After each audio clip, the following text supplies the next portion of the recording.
Well, listen, I just have a few questions here that you start in again. How do you feel?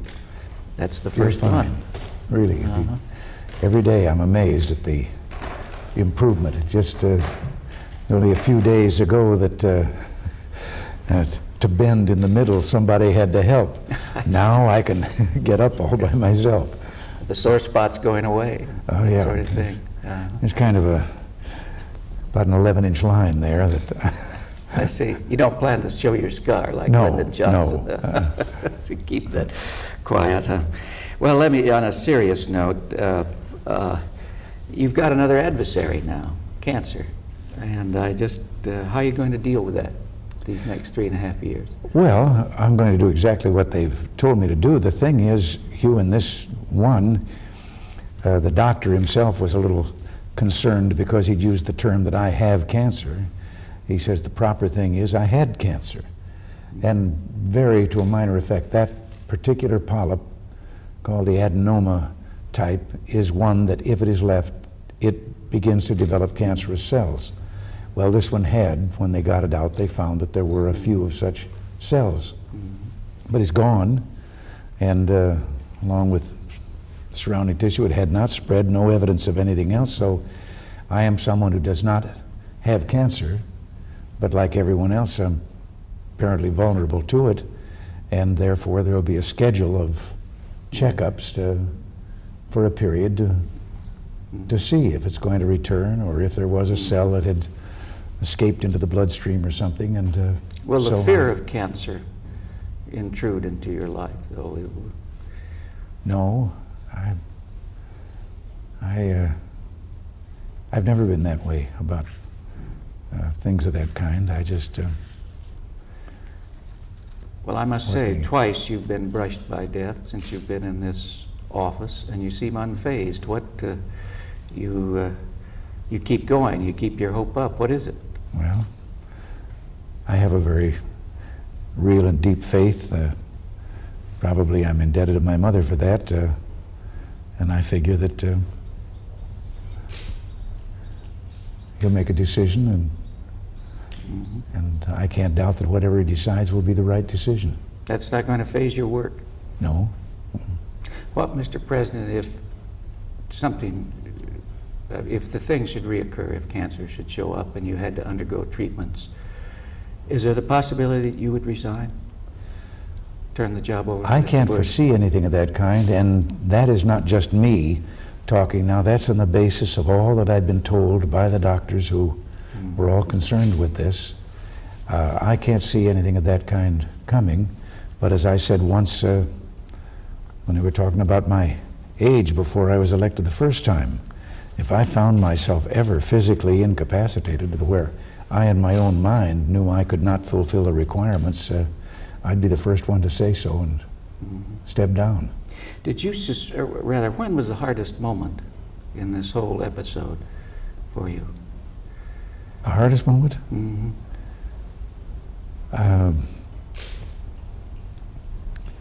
Golly, that's pretty hard to figure. The most difficulty I have is in that period in which time disappears and you're no longer a part of the world under the anesthetic, and you came out. I think the most difficult time I had was trying to reorient as to where I was and had I been operated on yet or not.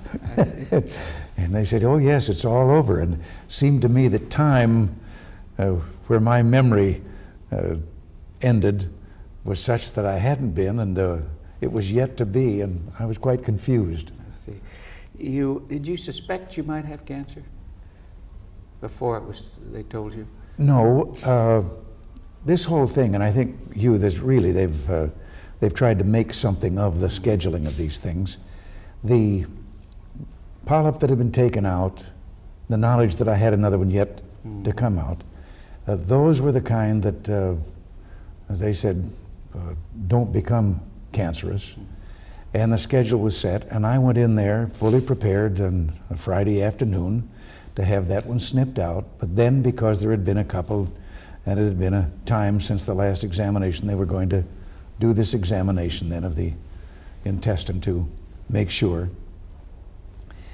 And I went in fully convinced with a little handbag that I would be on my way to Camp David the next morning, Saturday. Stay overnight there to complete this thing. And they came back in after having taken out the one and told me that they had found this other type. And they said, this other type, we have no evidence whether there are cancer cells, but it is the kind that if left alone does become cancerous.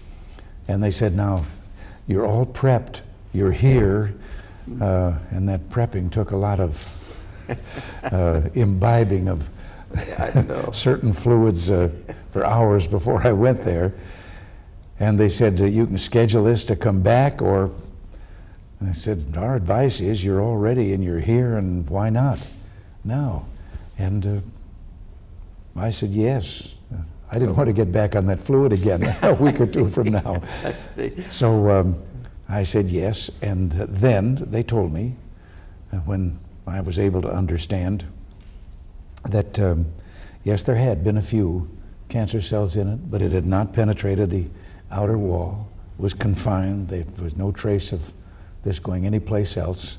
And as the doctor said, so therefore all you can say is you had cancer. Yeah.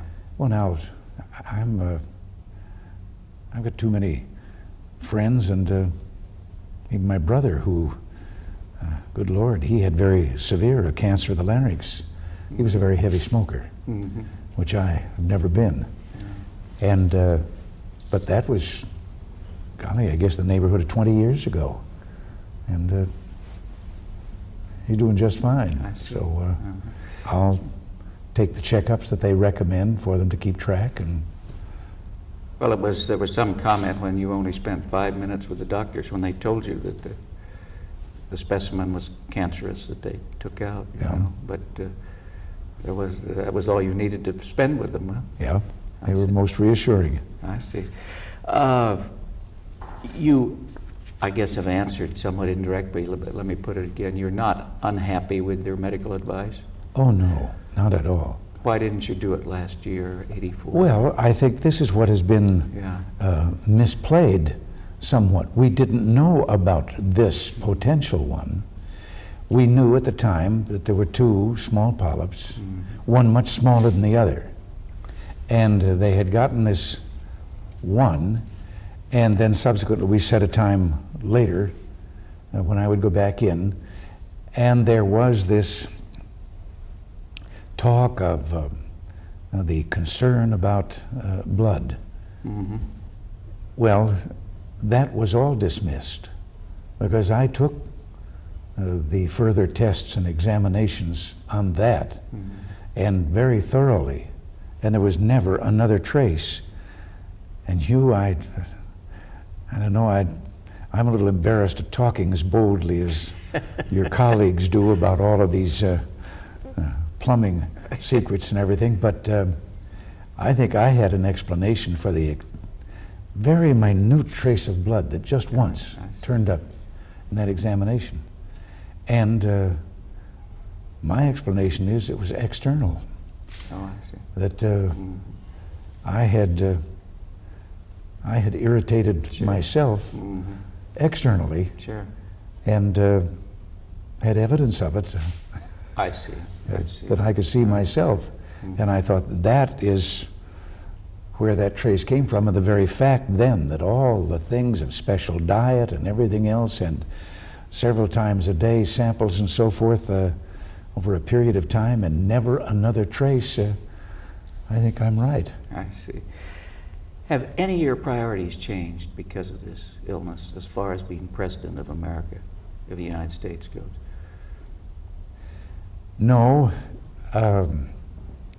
If there was any change, it was back in 1981 with the indication of mortality after the shooting, that I made up my mind that those things that I believed in doing for whatever time I might have left. So it's full speed ahead. Yeah. work is your answer in a way. Yes. I see. One of the things that's been commented on, Mr. President, is Mrs. Reagan, who was, as you said in your speech, Yes. remarkable in this. Has she become more of the presidency in these last couple of weeks, or are we just noticing it? No, but Nancy is a mother hen.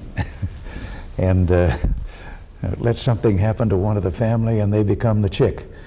And no, what she is doing is she's very concerned that there be no overdoing. And being a doctor's daughter and a surgeon's daughter, as a matter of fact, she is very insistent that no one's going to overwork me. And that includes me, because she knows that I tend to take such things a little lightly. And I think she reached her high point this morning. You know, she's on her way to Denison, Oh, yes. in Ohio, at the university there for this program on drugs. She'll be back today. But on the table by my side of the bed, there is one of those little cabbage-type dolls in a nurse's uniform. And she has named it Nancy and has put it there. So it'll But watch while you all- she's gone, it is to remind me that I am to do all those things like rest and so forth. I see. Well, she displayed great courage, as Yes, she you has. know, before the Yes. world, really, in that time. And And it hasn't been easy because, as she herself admits, she is a warrior. And she has been through a lot, including the most traumatic experience, the death of her father. And that was, she was there and with him for a couple of weeks there in the hospital, and both knew that he was dying. And then to have what happened to me, I think I recovered far more quickly than she did from the shooting. And then along comes a thing like this. She can't had her share of it. can't resolve her concern. There was a little comment, Mr. President, about your staff and whether Mr. Reagan assumed too much power and No. He was carrying out things that I said, and this whole mix-up, you and whether George was shipped away or something. No, and I'm delighted talking to you because I know you're fair.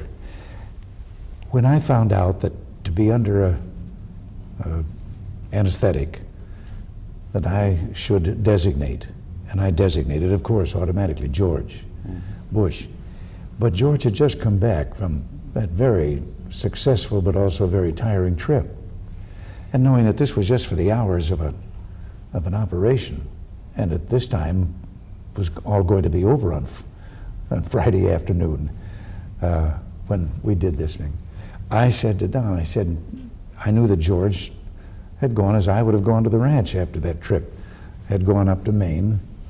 And I said, tell George, though, that to stay where he is, there's no need. He's as much in contact there as he would be here. I said, tell him to stay there and not to break up his weekend simply because I'm going to have this little thing snipped. So this was my order. But then when the subsequent thing came along and it was going to be extended hours, it was George's decision to come back, and he just said he just felt that under the circumstances, and he was right, that it just would not look right in the eyes of anyone for me to be there and him to be up there in Maine. And so he felt that it would be much more reassuring to the people and everything else. He came back, and that was all. I was the one who from the very beginning had said to him, I don't want you to give up your weekend. And you think Don Regan's function as the coordinator in that? And yes, and with all the things The way here, it should have been. Don's carrying out the things that I have said. I've witnessed no grabs for power on the part of anyone.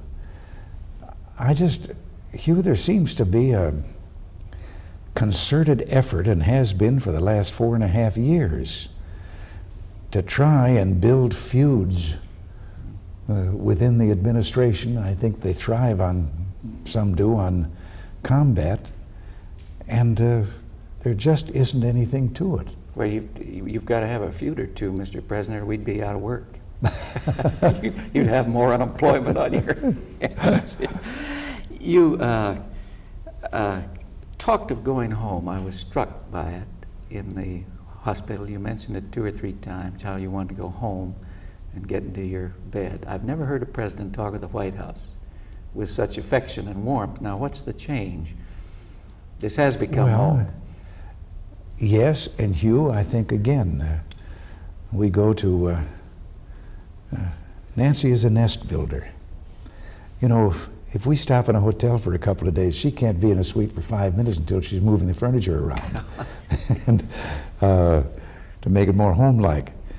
In the hospital there for only those several days, she brought pictures up and some large framed photos that we have, her trying to give the dog a bath and so forth, and hung them on the walls. There wasn't a picture on the walls of that room.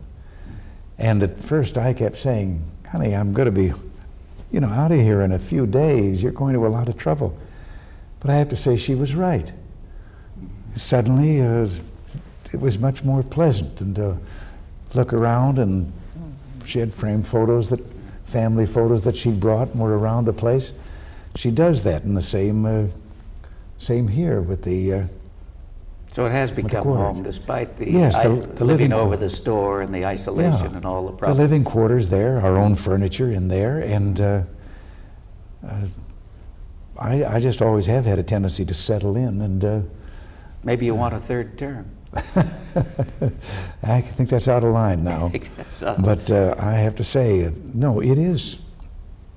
It is home. Yeah. And she's done the same with the house at Camp David, the place that's similar to when we had a house in Los Angeles and the ranch. One final question, Mr. President, here.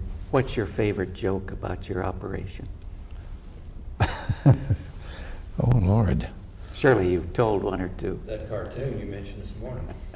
Oh, well, yes, there was a cartoon that came out, and somebody brought me a copy of it. I guess it was in the Times, and I called him to thank him for it, but also to give him a little warning.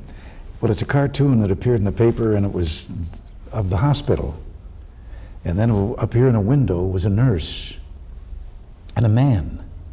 And the nurse was very angry, and she was pointing down, out of sight, below the cartoon. And she's saying, that crazy clown down there chopping wood, he'll wake the president. And the man looking down says, that fellow chopping wood is the president. And so I showed it to everyone, but he had quite a cartoon figure for the nurse. And these nurses were all very trim and nice people and all, and they were a little disturbed by the image of a Bethesda nurse. I see. So when I left the hospital up there, I told all of them, that's what I was saying when I turned my back and was talking to them. I was telling them that I was going to do my utmost to see that the image as portrayed was corrected in the cartoon industry, and that they were not properly portrayed. So I told him that when I called him. Oh, I see. Great. Mr. President, I'm going to take that admonition. This is just wonderful. It gives me a feel for it, and you've been frank, and I say right on. Now, I guess one final thing. Your purposes in the presidency, your priorities basically have not changed. No, they haven't. Budget, tax reform, peace, strength abroad. Yeah. You'll go to see Mr. Gorbachev. Yeah. As far as you know, that's set. Yes. Yeah. No, all of those things. I have felt for a long time that even if there were no deficit, the federal government, out of a number of things, with the best of intentions, embarked on all kinds of programs, some of which are just not the proper function of government. The government shouldn't be doing, and some of which, even if it's doing them, they're not cost effective at all. job training programs in which the training was given, but the placement rate of people in jobs was extremely low. And for the cost of training that was enough to send them to the finest university in the land. Things of that kind. Things that we discovered in our own welfare reform. And part of it, the advantage, Hugh, of seeing it from that state level out there as governor. The federal programs mandated in local and state government, and even if you were given some say in the administration of those programs, you were so bound in and restricted by regulations and red tape that time after time you found yourself saying, we could do this program twice as well and at half the price if we weren't bound by these restrictions. Mm-hmm. And yet, here was the government saying, you can't change. Mm-hmm. You've got to do these things this way. Well, I made up my mind when I came here that just what we'd done what we could at the state level. Our welfare reform in California was tremendously successful and didn't throw people out into the snowdrifts or take away from those who had real need at all. But when we found people that under some of those programs, we found people that were, say, 2.5 times their income, outside income, the poverty rate, and were eligible for as many as 4 federal aid programs. Yeah. You said, we don't think this is what was intended. And so now, I still, as I say, if there were no deficit, I want to see government to where it should be. And a president said it before me in 1932. Franklin Delano Roosevelt, in campaigning, said the federal government, one of his purposes would be to restore to the states and local communities and to the people authority and autonomy that had been unjustly seized by the federal government. I see. Well, now, Mr. Gorbachev, you up to him? Yes, you think looking forward to it. He's a young fellow and quite vigorous? Yeah, but I'll try not to take advantage of him. Thank you, Mr. President. Well, listen, you're looking great, I must say. How reassuring that is to all of us. You always look better than I feel. I don't know how you manage that, but and in fact, I heard that your color was a little off because you hadn't been in the sun, but you look the same to me. I thought I did too. I wasn't in there long enough to lose what tan I had, and I couldn't. And that they even suggested a limp. Well, Hugh, I've been limping since 1949. After I smashed my thigh in that charity baseball game out in Hollywood, this leg came out a little bit shorter than this one. Yeah. And I try to hide it and walk straight, but I can't conceal I have a slight limp. You know, you see that piece I did on George Ward? Oh, yes. I got a letter from Joy Hodges. And she said, you know, I'm sorry you couldn't mention me in there. Or she didn't say that. She just said, I want you to know how it all started. I called George, and I said, yeah, we all know that, but I had the space limitation, so I couldn't get it all in. Oh. So but then I wrote her a note back. I said, I hope you'll forgive a fellow Iowan. Well, I got another letter back, and she is performing. She told me how delighted she was that she was performing in some summer stock up there. Ginger Rogers was the director and the producer, and she was just having a big time. Oh, she was a wonderful gal. Yeah. She really was. And then I went home. I was in Iowa last week, and there was a Hodges family in my town. And they said, no, that's related. They're cousins. Yeah. So I had to write her another letter. Yeah. But she is the one. You know, I had never met her. When I went to the station, she was gone to Hollywood. She was gone. She'd gone. And she'd been in some pictures, and she was singing with Jimmy Greer's orchestra at the Biltmore Bowl. So when I made the deal with the studio that I wouldn't take a vacation if they would send me with the Cubs on their spring training trip, since I was going to broadcast baseball, the first trip out there, everybody at the station kept saying, you've got to look up Joy. You've got to see Joy. So I did. Yeah. And the second, by then I knew her, so the second time out, spring training, looked her up again. She was singing that at that time at the Biltmore. So that's where the Cubs stayed when we came back from Catalina. So I went down and she came out and had dinner with me in the Biltmore Bowl and then had to go back to the band. Well, we had a hillbilly orchestra that had been picked up for a Western. What's his name? The ball owns the ball club. Oh, my very good friend, the Western star. Gene Autry? Gene Autry. Gene Autry, yeah. That had He, at that time, was in the country. He'd hire a local radio outfit like ours. oh, I see. And then, when his pictures would play in that area, they'd feature the presence of this particular orchestra. So this one that he'd taken from us was called the Oklahoma Outlaws. And he had them, so I went to visit them out at the studio, and I must say, I never had gotten rid of the acting bug in me. So that night, talking to Joy, I said, you know, how does a person get in this business and so forth? And she didn't dust me off. She said, well, look, she said, I know an agent, and he's very honest. Yeah. And she said, if you want to see him, she said, I'll bet I could arrange, and he'll see you, but he said, he'll be the first one to tell you whether you should forget it or whether to do something about it. And she called George Ward. And, Said you got him out of bed early in the morning. and I went to see him, and I'll be done. he took me out to Warner Brothers, and next thing I knew, I was having a screen test. Well, she said in her letters that she was having a ball up there. She's back on the stage a Well, little I'll be bit. darned. And, she said she'd been down a couple of years ago and had lunch with you or seen you. Yeah, or- yeah. But that's great. Mr. President? Well, Thank you. don't walk away until you're unwired. Until I'm unwired there, okay. That's terrific. You get out the ranch here sometime? That will come along just about the middle of August. Middle of When August.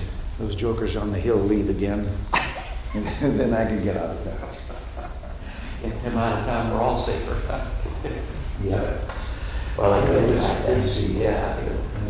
Great, man. It's uphill from now on. Good. Okay. All right. Thanks again, Mr. President.